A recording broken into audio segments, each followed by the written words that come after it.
Baik, untuk membahasnya sudah tersambung melalui virtual Direktur Sekolah Menengah Kejuruan dari Direktorat Jenderal Pendidikan Vokasi Kementerian Pendidikan dan Kebudayaan, Bapak Bakrun. Pak Bakrun, selamat siang.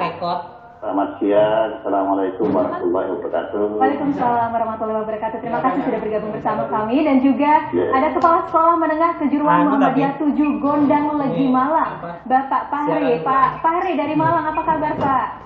Alhamdulillah, baik-baik. Baik ya, semoga semua selalu dalam keadaan sehat begitu ya Pak ya.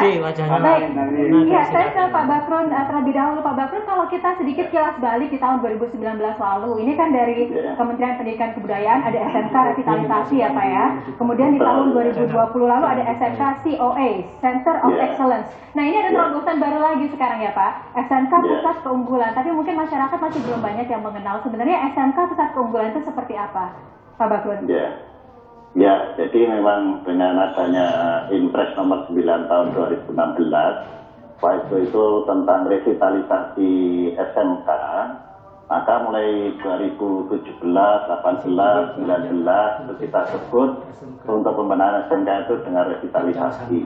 Kemudian tahun 2020 kita sebut dengan SMK Center of Excellence atau SMK COE. Programnya adalah untuk melanjutkan dari SMK yang direvitalisasi. Tahun 2021 ini kita namakan dengan SMK Pusat Keunggulan. Sehingga sebenarnya tidak berbeda jauh, tetapi kita lebih fokus di dalam pengembangan SMK Pusat Keunggulan ini. Fokusnya dari mana? Kita sentuh baik yang berkaitan dengan kemampuan soft skill maupun hard skill. Dua-duanya kita kembangkan secara bersama-sama. Sebelumnya juga kita laksanakan juga, tetapi ini lebih kita perdalam lagi, terutama pengembangan soft skill dan hard skill yang akan kita kembangkan di sini. Saya kira itu. Baik, artinya kalau yang kemarin kan SMK SOE ini sarana prasarana begitu ditingkatkan, begitu menjadi concernnya mungkin salah satunya begitu ya Pak. Kemudian kalau tadi disebutkan ada soft skill, ada hard skillnya. Apa sebenarnya yang membedakan antara SMK COE ini dengan SMK Pusat Keunggulan, Pak Bakrun? Ya, sebenarnya tidak ada bedanya ini, Mbak Dian. Jadi lanjutan program SMK COE yang tahun 2020 kita kasih bantuan itu, tahun 2021 nanti kita tetapkan sebagai SMK Pusat Keunggulan. Jadi ini lanjutan program, ada yang baru, ada yang melanjutkan SMK COE sebelumnya. Tapi kita lebih menekankan kalau yang SMK COE tahun 2020, tahun 2021 kita jadikan SMK Pusat Keunggulan, lebih fokus kepada pengembangan non-fisik. Nah, itu pengembangan soft skill, pengembangan kurikulum, pengembangan karakter, bagaimana kerjasama industri. Jadi yang berupa non fisik lebih fokusnya. Namun demikian ada juga bagian yang baru untuk SMK COE yang akan kita kembangkan baik fisik maupun non fisik untuk pengembangan soft skill maupun hard skill bagi anak-anak. Ya baik, kalau sebelumnya kan juga untuk supaya keluaran dari SMK ini bisa terjaring gitu ya untuk dunia kerja, itu kan ada kerjasama dengan industri-industri. Kemudian kalau untuk program di SMK Pusat Keunggulan ini, apakah kerjasama itu semakin diakselerasi begitu Pak? Wah, kerjasama bagi SMK itu hukumnya wajib. Ya mungkin nanti tanya ke Pak Fahri. Tapi bahwa SMK dengan kerjasama dengan dunia usaha, dunia industri maupun dunia kerja, hukumnya wajib. Kalau SMK tidak mempunyai kerjasama dengan dunia usaha, dunia industri maupun dunia kerja, itu kan nggak mungkin kan akan mempersiapkan anak untuk bekerja, tidak bekerja sama dengan judika. Jadi hukumnya adalah wajib. Ya ini lebih kita dorong lagi, lebih kita fasilitasi lagi untuk pengembangan kerjasama dengan industri. Maka mulai tahun kemarin sudah dibentuk namanya dengan forum pengarah vokasi atau kita singkat dengan rumah vokasi. Nah ini lebih kita giatkan lagi aktivitas di rumah vokasi itu. Baik Pak, ini kan kalau misalkan kita melihat dari perkembangan dunia kerja itu kan memang selalu dinamis begitu ya Pak. Bagaimana supaya SMK Pusat Keunggulan ini bisa mengikuti perkembangan zaman begitu?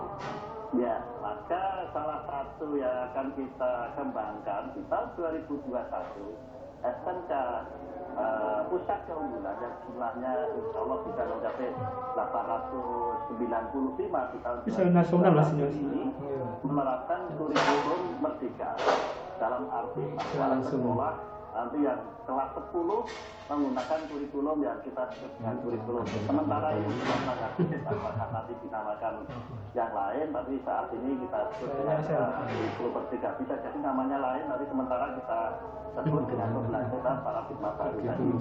Nah, dengan demikian sekolah itu harus menyesuaikan perkembangan dunia usaha, dunia industri. Maka kurikulum harus disinkronkan dengan kebutuhan dunia usaha, dunia industri. Jadi kurikulum yang ada di pusat nanti kita buat secara umum sehingga sekolah bisa mengembangkan secara fleksibel. Karena perkembangan di dunia kerja ini kan cepat sekali. Kalau kita patok harus seperti itu kan tidak mengikuti, nanti sangat sulit kaku. Maka ini kita kembangkan nanti pada tahun ajaran baru kita kembangkan dengan kurikulum dan di sini dari Kompas TV lagi, Pak. Baik. Nah, ini saya ke Pak Fahri mau menanyakan sejauh ini pengalamannya gimana, Pak? Apakah memang benar kurikulumnya saat ini sudah mengikuti atau sudah cukup fleksibel untuk mengikuti perkembangan di dunia kerja atau bagaimana, Pak Fahri? Ya, terima kasih Bapak Direktur. Jadi bagi kami yang ditunjuk ya, diberi amanah untuk menjalankan SMK Pusat Unggulan tahun 2020. Itu suatu program yang sangat luar biasa, program yang sangat-sangat bagus sekali. Mengapa sih bagus? Pertama, kepala sekolah ini telah dituntut untuk menguasai pendidikan secara makro. Yang kedua, menguasai pendidikan secara mikro. Makro itu kepala sekolah harus paham betul tentang dunia usaha, dunia industri. Jadi industri, dunia usaha, dan dunia kerja. Sehingga apa yang diinginkan oleh IDUKA, kita mencoba untuk mengikuti. Sehingga kurikulum yang kita bentuk itu menyesuaikan dengan kurikulum yang ada di IDUKA tersebut. Yang kedua, kepala sekolah BK ini juga dituntut memahami pendidikan Islam itu, khususnya SMK. Maka kurikulumnya itu harus kurikulum yang disusun bersama dengan IDUKA.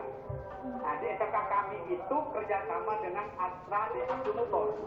Sehingga kami pakai kurikulum Astra di Abdul Mutor. Sehingga skill yang diharapkan oleh Astra itu seperti apa, kita mengikuti.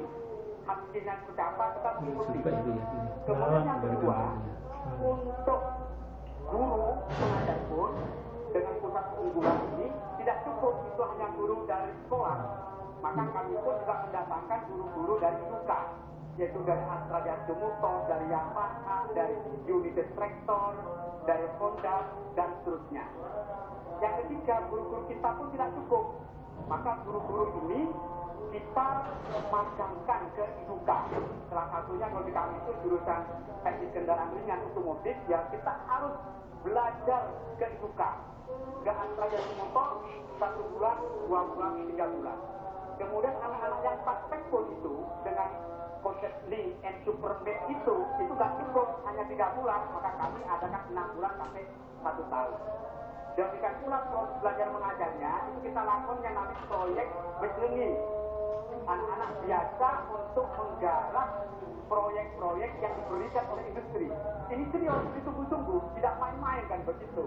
Nah, kalau di Astra di Abdul Mutor itu kami servis mobil untuk 10.000 km, 20.000 km sampai 40.000 meter. Kemudian yang penting lagi, anak-anak itu diuji sekarang. Kalau dulu yang uji itu kan sekolah. Sekarang yang uji kompetensi anak-anak itu langsung dari industri. Dan Astra di Abdul Mutor kita datangkan mereka, kita uji. Kalau kapal ADS itu baik, bagus, good, otomatis. Dan yang terakhir, karena prosesnya bagus, sinkronisasi itu bagus, BBM-nya benar, kemudian ujiannya betul, maka tentu mereka itu mau menerima lulusan daripada SMK itu. Ini luar biasa ya. Artinya sehingga nanti lulusan dari SMK Pusat Keunggulan ini tidak lagi gagap ketika mereka akan mencari pekerjaan begitu, dan apalagi ketika ahli atau ekspertisnya itu diikutsertakan dalam proses pembelajaran gitu. Nah, saya kembali ke Pak Bakrun, sebenarnya apa sih Pak tujuan besar dari didirikannya program SMK Pusat Keunggulan ini, Pak Bakrun? Halo ya.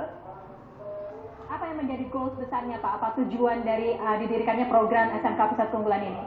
Ya, tujuan diadakannya pusat keunggulan ini yang pertama adalah bagaimana kita mengembangkan sekolah ini sesuai dengan kebutuhan dunia usaha, dunia industri, sehingga anak-anak nantinya baik akan bekerja ke orang lain maupun untuk berwirausaha, itu dia mempunyai pengalaman seperti apa yang diharapkan oleh industri. Selain itu, dengan adanya pusat keunggulan bukan berarti eksklusif, bahwa pusat keunggulan ini nanti mempunyai kewajiban untuk menularkan kepada sekolah-sekolah yang ada di sekelilingnya, sehingga nanti akan terjadi kolaboratif. Karena kita tidak mungkin mengembangkan SMK seluruh Indonesia ini 14.000 secara bersama-sama. TV apa? Maka tahap awal kita buat dengan SMK pusat keunggulan. Kalau ini nanti sudah siap, jadi ada 4 level SMK nanti di SMK itu level 1, level 2, level 3, level 4. Harapan kami rata-rata nanti kalau sudah bisa masuk level 3, itu masuk ke level 4 itu sudah bisa mendiskriminasikan kepada SMK yang di sekelilingnya, sehingga nanti SMK ini mempunyai kewajiban untuk membina SMK yang ada di sekelilingnya, sehingga nanti terjadi kolaborasi pengembangan SMK, pengembangan sekolah ini bisa lebih dipercepat, ya bisa lebih dipercepat. Itu tujuan akhir dari adanya SMK pusat keunggulan. Sehingga tidak ada eksklusif, mungkin ada yang eksklusif, ini tidak. Anda harus menggandeng apa yang ada di sekelilingnya. Hanya kita kan nggak mungkin langsung bersama-sama semua SMK yang ada. Saya itu bagian tujuannya. Iya Pak Bakron, ini kalau kita tadi melihat di VT-VT-nya itu luar biasa sekali ya. SMK-nya itu bahkan sarana prasarananya itu sudah tampak sangat profesional gitu ya. Kita akan mengenal lebih jauh lagi tentang program SMK Pusat Keunggulan ini sesaat lagi di segmen selanjutnya. Jangan kemana-mana, tetaplah di Zona Inspirasi. Iki sih, nah kita akan kering. Makanya keadaan akan kering.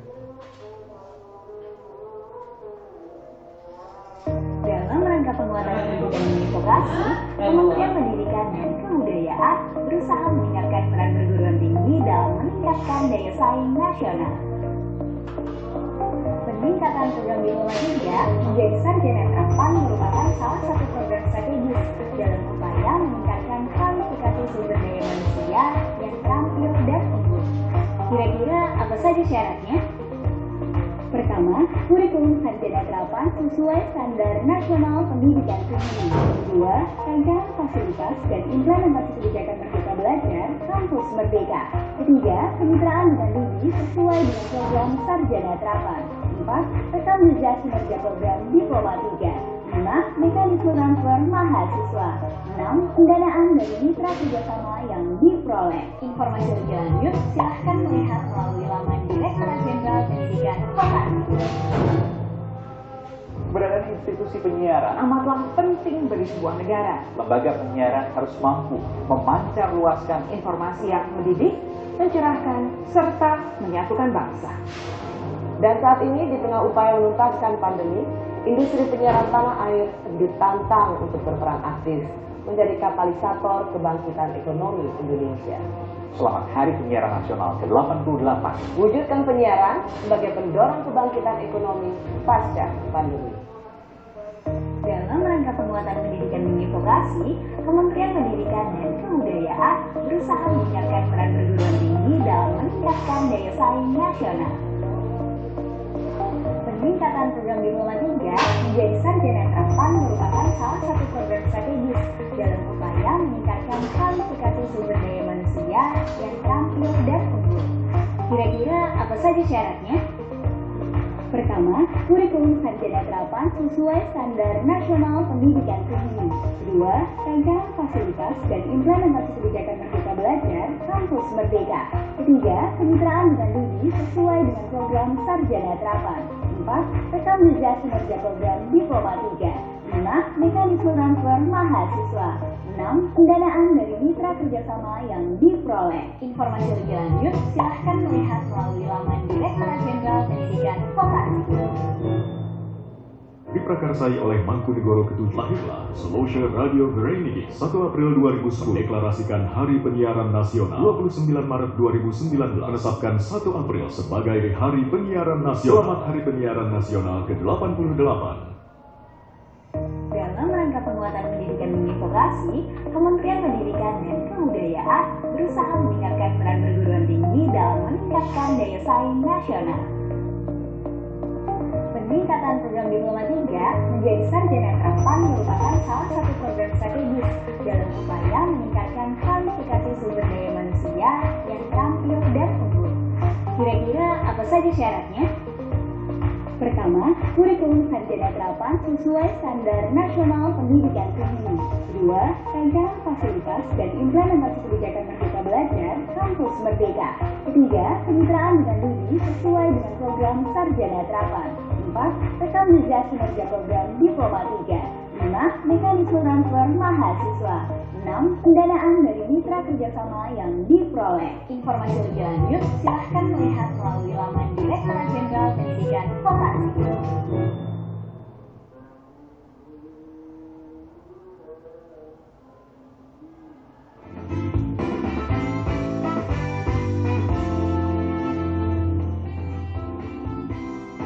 Dan saudara, Anda kembali di Zona Inspirasi. Kita masih membahas tentang SMK Pusat Keunggulan.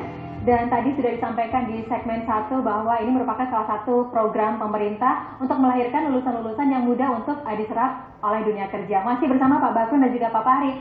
Saya kembali lagi ke Pak Bakrun terlebih dahulu. Tadi kalau saya melihat CCTV-nya, ini SMK-nya fasilitasnya luar biasa loh, mirip sekali dengan dunia kerja begitu ya Pak ya.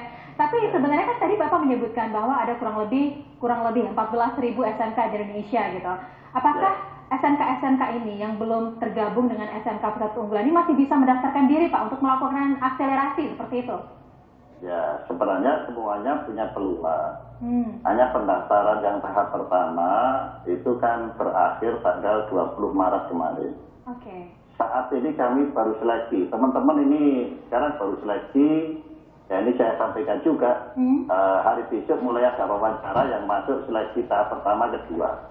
Pertama seleksi administrasi, kedua seleksi kontes, ketiga nantinya seleksi wawancara yang akan dimulai besok. Kalau nanti malam ada yang dapat telepon berarti besok wawancara gitu. Jadi memang harus standby gitu ya. Kami kita mulai bersama-sama dengan Rumah Vokasi, Forum Pengarah Vokasi.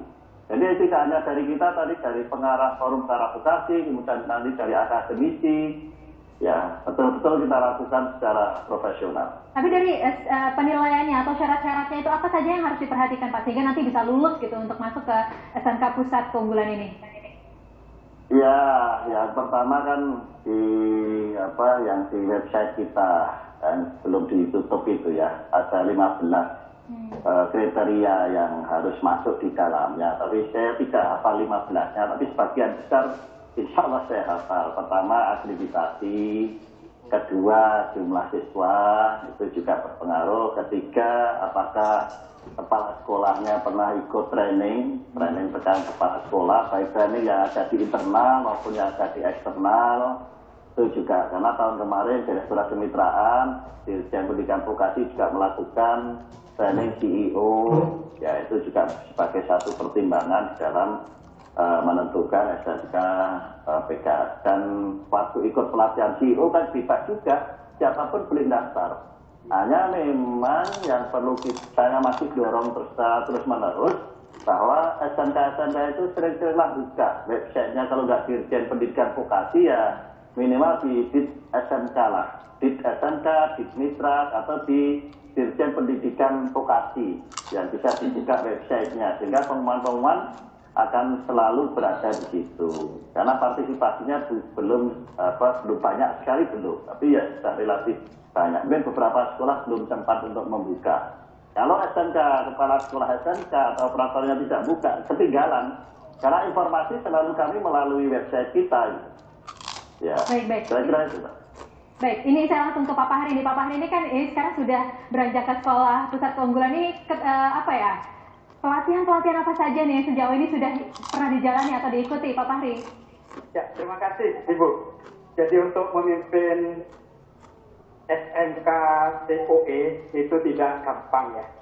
dan juga dibutuhkan beberapa persyaratan kepemimpinan. Maka karena itulah kami pun proaktif sekarang untuk kegiatan-kegiatan berkaitan dengan peningkatan kapasitas kepala sekolah. Di antara pelatihan yang kami ikuti, yang pertama itu adalah peningkatan kapasitas kepemimpinan kepala sekolah berbasis industri. Jadi KS SMKPK itu tidak cukup hanya berbekal ilmu edukasi, tapi sekarang pun harus tahu tentang industri. Itu waktunya cukup lama, 3 bulan itu, 3 bulan mengikuti pelatihan CEO dan seleksinya ketat. Dari 14.000 kemarin diseleksi menjadi 1.500, dari 1.500 diseleksi tinggal 400. 400 itu pun dilatih selama 3 bulan. Kemudian yang kedua, kami juga mengikuti lokakarya memimpin sekolah dengan terobosan dan inovasi. Ini pun juga demikian, yang mengisi itu langsung Pak Dirjen. Ya, karena beliau berkeinginan kepala SMK itu kreatif, kepala SMK inovasi.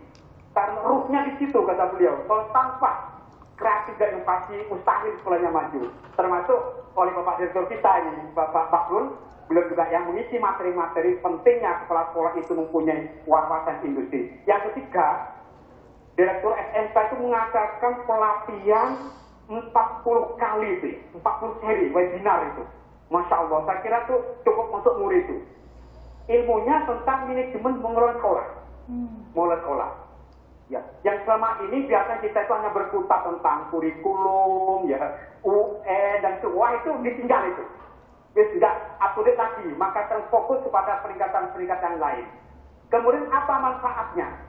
Manfaat dari pelatihan itu secara pribadi, pertama itu kita dilatih untuk memiliki visi, misi, tujuan ke depan. Karena sekolah itu besar kalau KS-nya itu mempunyai visi, misi yang jauh ke depan. Yang kedua itu memiliki motivasi tinggi gitu ya. Setelah pelatihan itu termotivasi kita untuk bekerja lebih serius. Yang ketiga itu dilatih pula kita mampu berkomunikasi. Karena CEO kan harus bisa berkomunikasi. Mustahil sekolah itu maju kalau KS-nya itu lemah dalam berkomunikasi.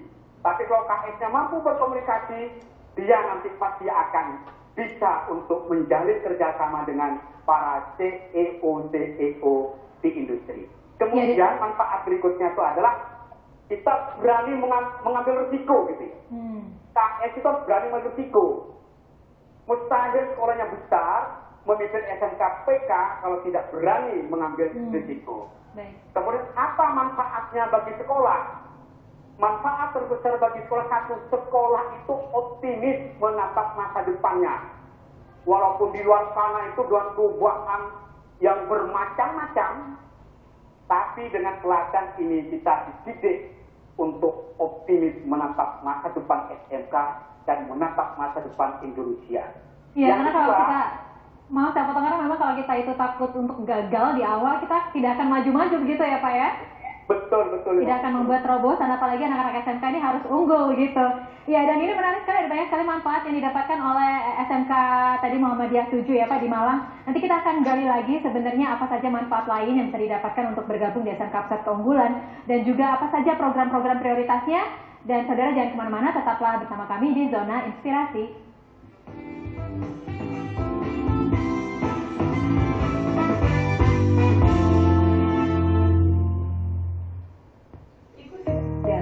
Penguatan pendidikan demi vokasi, Kementerian Pendidikan dan Kebudayaan berusaha meningkatkan peran perguruan tinggi dalam meningkatkan daya saing nasional. Peningkatan program Diploma 3 menjadi sarjana terapan merupakan salah satu program strategis dalam upaya meningkatkan kualifikasi sumber daya manusia yang terampil dan unggul. Kira-kira apa saja syaratnya? Pertama, kurikulum sarjana terapan sesuai standar nasional pendidikan tinggi. Kedua, rancangan fasilitas dan implementasi kebijakan Merdeka Belajar Kampus Merdeka. Ketiga, kemitraan dengan LUBI sesuai dengan program sarjana terapan. 4. Rekam jejak kinerja program Diploma 3. 5. Mekanisme transfer mahasiswa.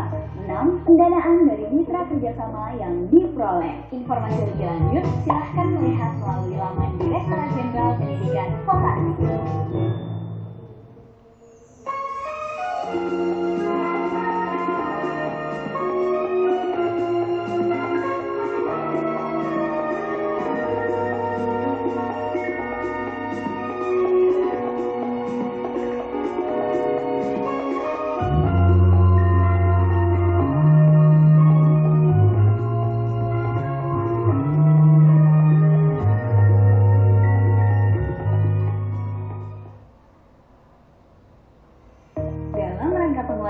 Pendidikan Vokasi, Kementerian Pendidikan dan Kebudayaan berusaha meningkatkan peran perguruan tinggi dalam meningkatkan daya saing nasional. Peningkatan program Diploma 3 menjadi sarjana terapan merupakan salah satu program strategis dalam upaya meningkatkan kualifikasi sumber daya manusia yang terampil dan unggul. Kira-kira apa saja syaratnya? Pertama, kurikulum sarjana terapan sesuai standar nasional pendidikan tinggi. Kedua, rancangan fasilitas dan implementasi kebijakan Merdeka Belajar Kampus Merdeka.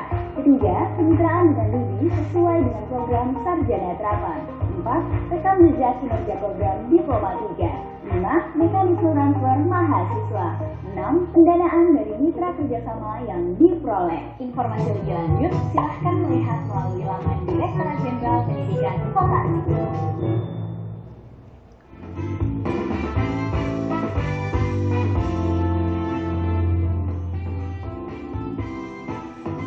Baik, dan saudara, Anda kembali di Zona Inspirasi dan kita masih membahas tentang SMK Pusat Keunggulan. Tadi sudah dijelaskan apa saja manfaat yang dirasakan ketika menjadi SMK Pusat Keunggulan. Dan ini saya kembali ke Pak Bakrun dan juga Pak Fahri, waktunya sangat singkat sekali. Sebenarnya ke Pak Bakrun terlebih dahulu, apa sih yang menjadi harapan dan juga pesan atau apa yang diinginkan gitu dari program SMK Pusat Keunggulan ini, Pak? Ya, pertama yang kami inginkan adanya kolaborasi dari semua pihak. Baik sekolah, kemudian juga dari industri, daya dukungnya semakin kuat, sehingga memang sesuai dengan kebutuhan lapangan pekerjaan saat ini, baik untuk berusaha di orang lain maupun untuk berusaha dirinya sendiri, berwirausaha. Kemudian juga kolaborasi dengan pendidikan tinggi vokasi. Maka nanti di dalam pelaksanaan SMK Pusat Keunggulan ini, untuk tahun 2021 akan didampingi oleh perguruan tinggi vokasi ini, Dian. Jadi nanti terjadi kolaborasi antara SMK, pendidikan tinggi vokasi, dan industri, ya dunia kerja. Nah, ini kalau terjadi kolaborasi seperti ini, nanti dengan kementerian-kementerian terkait, saya kira kita di dalam menyiapkan SDM yang unggul ini bisa tercapai dengan baik.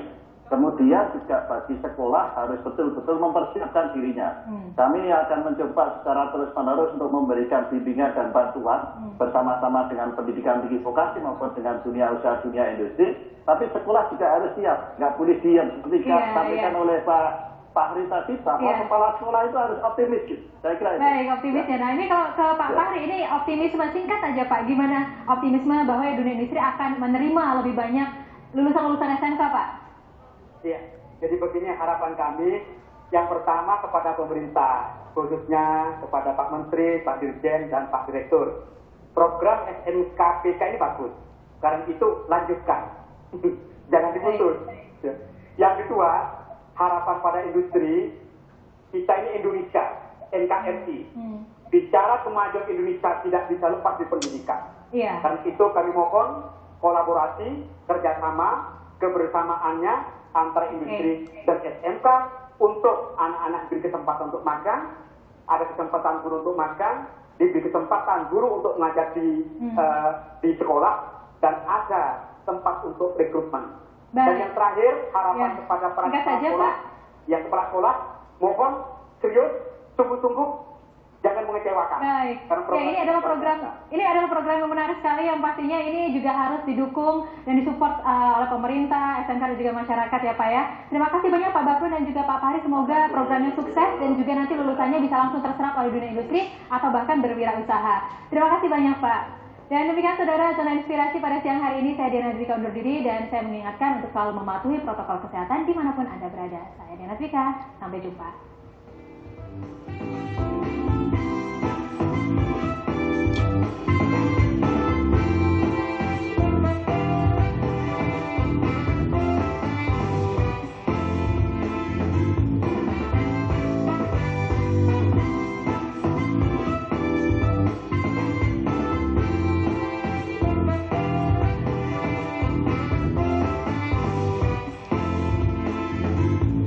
Terima kasih Anda telah menyaksikan Zona Inspirasi yang dipersembahkan oleh